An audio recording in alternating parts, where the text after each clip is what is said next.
Welcome to this explainer. I am so thrilled to have you here today because, wow, we are tackling a massive, incredibly high stakes topic. We're looking at the intense intersection of state surveillance, the rapidly disappearing legal guardrails around it, and a fascinating piece of consumer tech that's actively trying to flip the script. If you're someone who likes to understand exactly how the systems around us actually operate and how they impact our daily lives, you are absolutely in the right place. Let's get into it. Can a simple QR code really protect your constitutional rights? I know, it sounds kind of absurd, right? But what we're actually talking about here is a modern-day David versus Goliath battle. On one side, you've got a multi-billion-dollar surveillance apparatus, and on the other, you have a smartphone equipped with a QR-enabled decal. Today, we're going to unpack exactly how this dynamic is playing out on the streets right now. Okay, let's dive into this. Here is our logical path today. We'll start with the digital surveillance dragnet, look at the cost of broken trusts, explore a constitutional QR code, discuss rollbacks and data loopholes, look into the deportation data machine, and wrap up with taking action for privacy. Section 1. The digital surveillance dragnet. So the very first thing we need to wrap our heads around is the sheer scale of modern policing tech. You see, the front line of the justice system isn't really a courtroom anymore. It's a roadside interaction. And cities across the country have quietly built these massive interconnected data networks to monitor those exact interactions.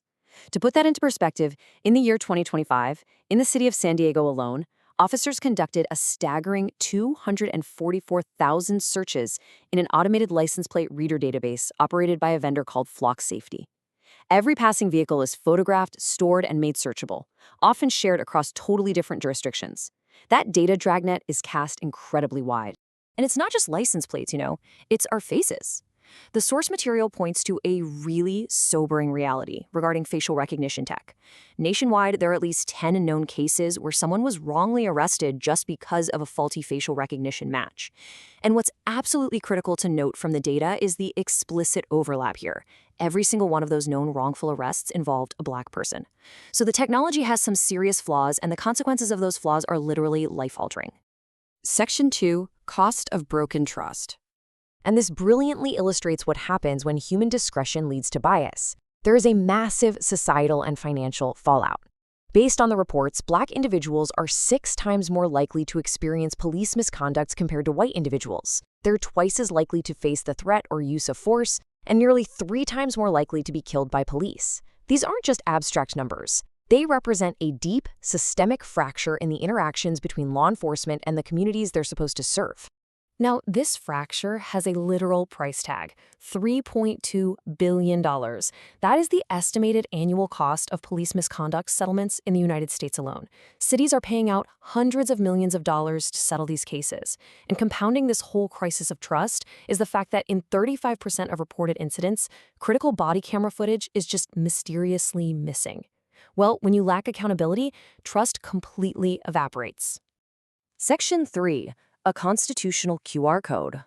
So what does this all mean for the average person? How do citizens navigate a space with such profound disparities in missing evidence? Enter a platform called GoVia Highlight a Hero. It operates through a secured QR decal right on your vehicle. When scanned during a stop, it fundamentally changes the dynamic. It shifts the encounter from a 2-person interaction into a triadic one: the officer, the citizen, and live counsel. First, it uses live legal intervention to connect you with an attorney instantly. Second, it uses AI sentiment analysis to analyze tone and stress levels as admissible evidence. Third, it creates secured, court-ready documentation, so footage doesn't just go missing.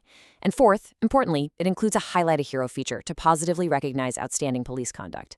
Now, what's really interesting here is that you might assume a tool like this is inherently adversarial, but GoVia's positioning is exactly the opposite: pro-law, pro-police, pro-citizen, pro-safety, and pro-constitution. They are positioning this tech as a neutral, pro-accountability interface. It's designed to build equity and credibility for both the citizen and the police officer by simply documenting the absolute truth of the encounter. Section 4. Rollbacks and data loopholes. But here's where things get complicated. This grassroots, bottom-up accountability is happening at the exact same time that top-down federal oversight is vanishing. To understand the political and legal environment GoVia is operating within, the source material details how the Trump administration systematically moved to dismantle federal oversight of local police. Under Executive Order 1428, aimed at law and order modernization, the Department of Justice was directed to review and rescind federal consent decrees. As a result, the DOJ dismissed proposed police consent decrees in cities like Minneapolis and Louisville. Essentially, this unshackles local police departments from strict federal oversight, which makes localized, citizen-led accountability tools even more critical. At the exact same time, we have the data broker loophole. And this is a profound paradox. While a citizen is out there trying to use an act to protect their constitutional rights, intelligence agencies and law enforcement are legally bypassing the Fourth Amendment. How? Well, by simply using their budgets to purchase your location data, communications metadata, and browsing histories directly from commercial data brokers. No warrant needed. They literally just buy the data your apps are already collecting.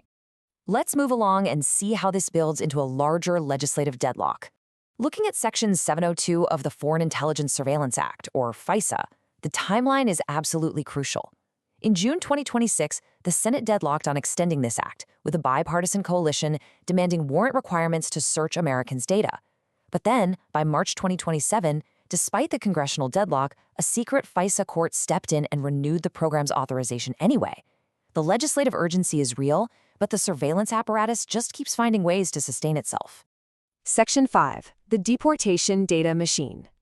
Now we need to shift our focus to the federal level, examining how massive data fusion companies are empowering agencies like ICE with unprecedented tracking capabilities. The surveillance dragnet isn't just local street cameras, it's federal algorithms. Consider the sheer financial scale here. $1 billion. That is the value of the blanket purchase agreement awarded to Palantir Technologies by ICE. And that's following an $81.1 million haul in 2025. Palantir is the data fusion giant that basically acts as the engine for the federal government's intelligence infrastructure. So, what does $1 billion actually buy? Well, it buys what civil rights groups are calling a digital police state. It buys Immigration OS for granular, real-time tracking of immigrants. It buys tools like Elite, which populates maps with potential deportation targets using IDs and location data.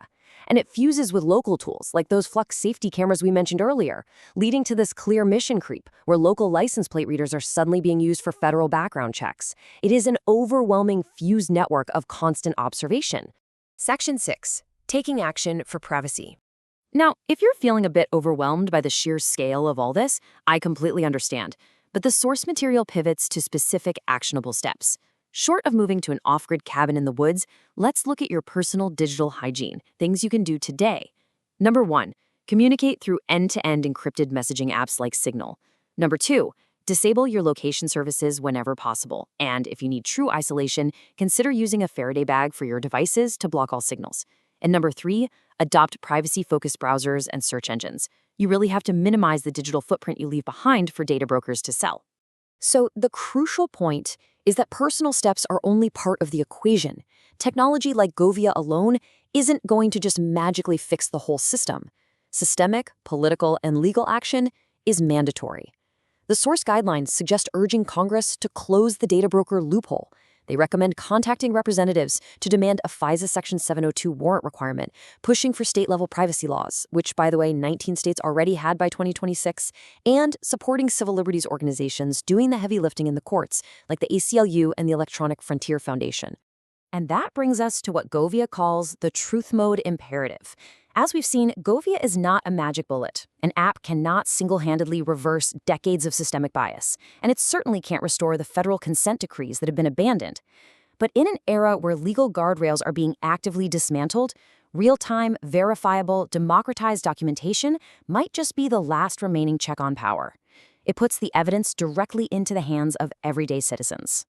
Which leaves us with this final, haunting question to consider as we wrap up this explainer. With the proliferation of mass surveillance, AI data fusion, and disappearing federal oversight, can this citizen-led fight for transparency actually succeed against a machine that is always watching back? It's a huge question that demands our attention, and it's a fight that's happening on our streets right now. Thank you so much for joining me today, and keep learning.